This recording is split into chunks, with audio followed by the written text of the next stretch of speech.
97.3 Citi FM. Relevant radio, always. Hi, there's a new man at the top of world football, but some things will never change. Power, passion, and commitment about the game will never change. This is another special edition of the Tracker in the presence of the British High Commissioner to Ghana, His Excellency Jon Benjamin.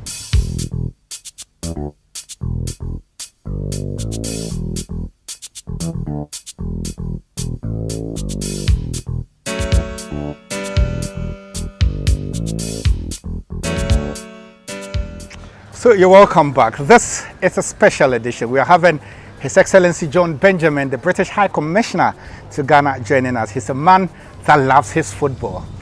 You're welcome, His Excellency. Hi, Rahman. How are you? It's a privilege to have you. You know that always talking about football with you, it's fascinating. Well, this season in the English Premier League has been an amazing season. The small city of Leicester taking on the might of English football and beating them. Two Ghanaians in there. Jeffrey Schlupp. Last season, he was the Players' Player of the Year and the Fans' Player of the Year.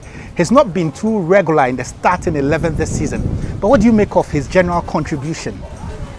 Well, first of all, I think the Leicester story is why people love the Premier League. One of the many reasons, because it's unpredictable, although it's never been this unpredictable. I think Leicester have really shaken things up. I think Jeff Schlupp's been an important part of that. Daniel Amati has just come in, has just started. He's got 5 games, yeah, 4 from sub. Exactly. So, but if they're going to be in the Champions League at least next year, if not as champions, certainly in the top 4, then they're going to need a bigger squad and a bigger group of players to be able to rotate through that, because that's a big pressure of games. So maybe they'll get some more playing time next year, but on the other hand, there'll be a lot of big clubs around Europe and elsewhere in England sniffing around their best players, trying to buy them up, I guess. Well, Schlupp understands English football. He was actually born in Germany but grew up in England, so you can understand why he fits in. Now, the decision to go on for Daniel Amati, he's not really had a full run in the team, but he's played in 5 games. You see him as the sort of player that can adapt to the English game and make his influence felt.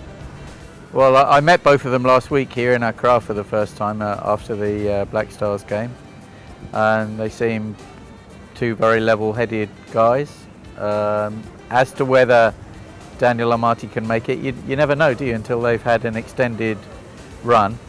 But with Leicester going into Europe, then they now have a chance to play a lot more games at a lot higher level, and for players like him to have their chance. I don't think you can say after 5 games, too early to say, but obviously Leicester would not have signed him if they didn't see a future for him with the club, even if they initially meant him as a squad player rather than as a first 11 player. But it only takes an injury or 2 and then suddenly a player unexpectedly is part of the team, and if they play well, they stay there.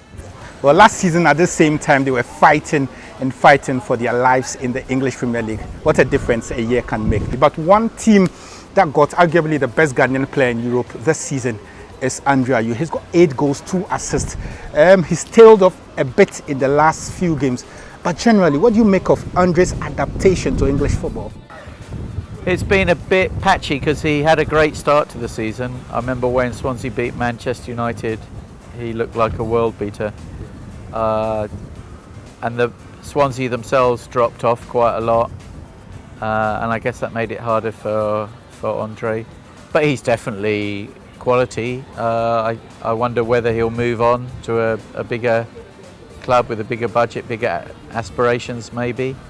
But he's obviously of Premier League class, and I think Jordan Ayew is as well. But of course, he's got 5 goals. Struggling. Yeah, well, they're not just struggling. They've basically, sadly for them, they've collapsed this season. And you know, once you're in that spiral, that losing spiral, it's very difficult to get out of it. And although they're not mathematically relegated yet, it's you get the feeling that you're gone. Yeah, it's pretty much a certainty.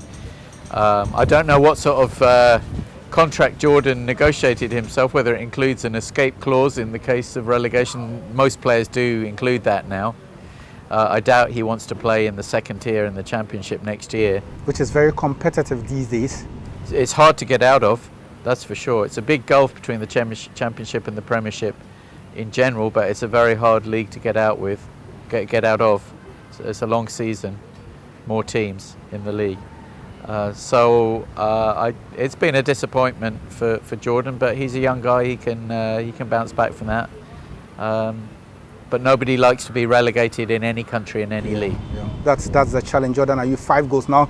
He arrived in England after scoring 13 goals for Lorient.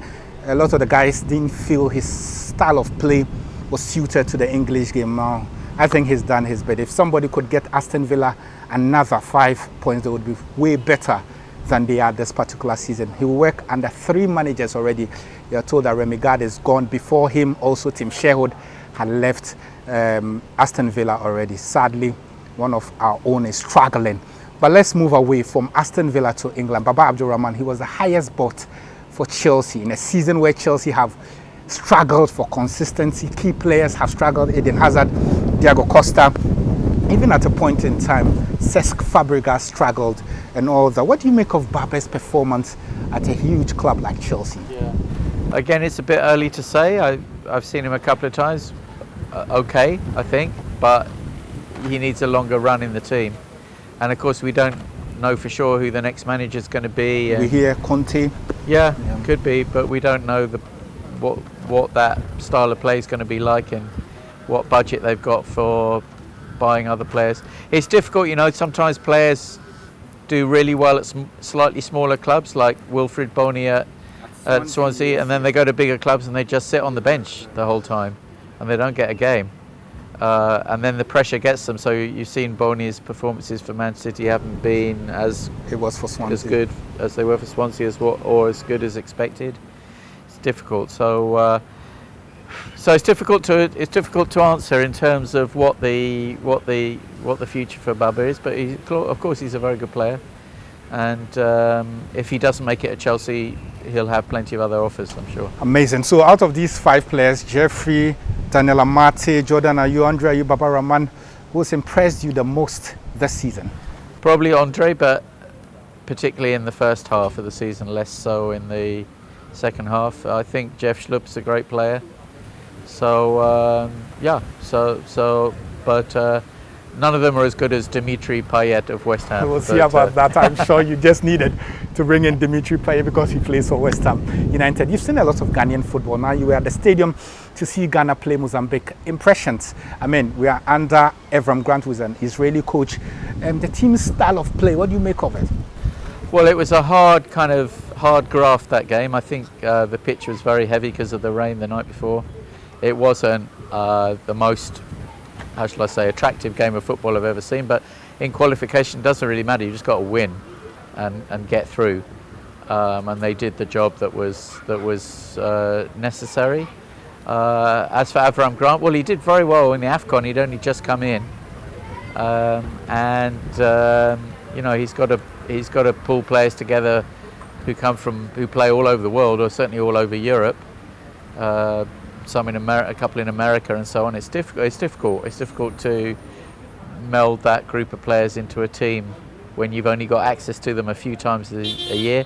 Obviously, that applies to national team managers all over the place. But I think he's doing okay. But we'll soon be in the World Cup qualifiers, and that's where the rubber meets the road, and you see whether a team is good enough. But I expect Ghana to qualify for the World Cup as well, obviously, as for AFCON, and to do quite well. But these things are cyclical. They are for all teams. So whether it's a league team or a national team, they go through great eras and then less good ones. You look at Manchester United now compared to 10 years ago, and then eventually it comes round again. You can't be at the top all the time. But only history will tell what stage Ghana are in at the moment. But they to me they look okay. They look like they're doing okay. I hope they qualify for Russia 2018, but it's going to be ferocious competition. Well, I'm sure a lot of the Ghanaian players will see this episode, and if you are to pick one player that really stands out for you in the Black Stars, who would it be club level and international level? International level, I've always liked Asamoah just because of the commitment he brings to it and the enthusiasm he brings to it. Harrison Afful, I think, puts a lot in when he's playing for the national team. I think it's quite a good team spirit, but I think that it's kind of difficult until Ghana's regularly playing, the top competition, which only happens in the final stages of AFCON and at the World Cup. Very difficult to judge in between. Same in Europe, we have all these friendlies going on. England won one and they just lost one. What does it mean? It's very difficult to say. One step forward, another step back. Yeah, and it's never quite, until it's really competitive and there's really something big at stake, you never quite know. We'll see about that. Now, before we go, the GFA, I can't go without asking you. Last year, in 2015, December, thereabout, you questioned where all the money that come from FIFA, some say government, to the Ghana Football Association, where does it go? And I'm also aware, earlier this year, you met with the GFA. Were you satisfied with some of the answers you got for your questions? Well, first of all, we did meet. There was a public exchange.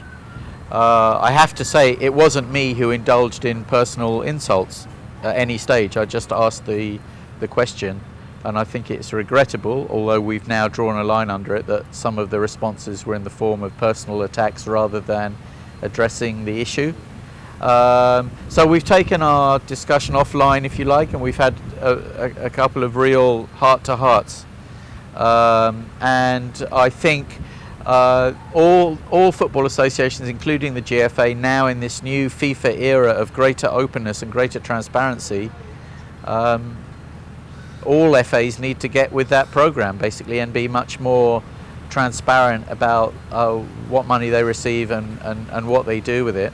I think it was very enlightening to me that one of the first things that happened under the new FIFA president was the salary of the FIFA president that was revealed, which had been treated almost like a state secret for the last decades, basically.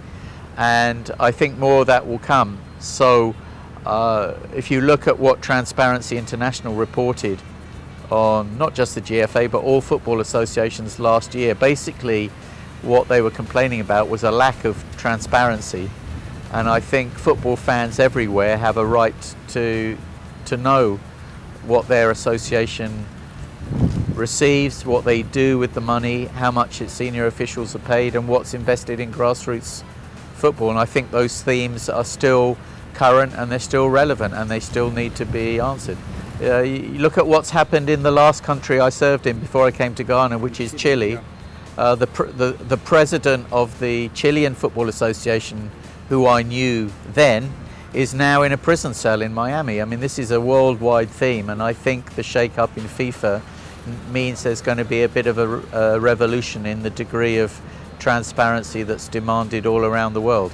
Amazing stuff. That's how we've got to end this edition of the Tracker. But it's been fascinating speaking to His Excellency Jon Benjamin, who is the British High Commissioner to Ghana. Very, very interesting to catch up with you. Thank you, and I hope next time the conversation is exclusively about West Ham United. Of course. We'll try to get that with His Excellency Jon Benjamin, but that's where we've got to draw the curtains on today's edition of the Tracker. Up until next week, this has been the Tracker.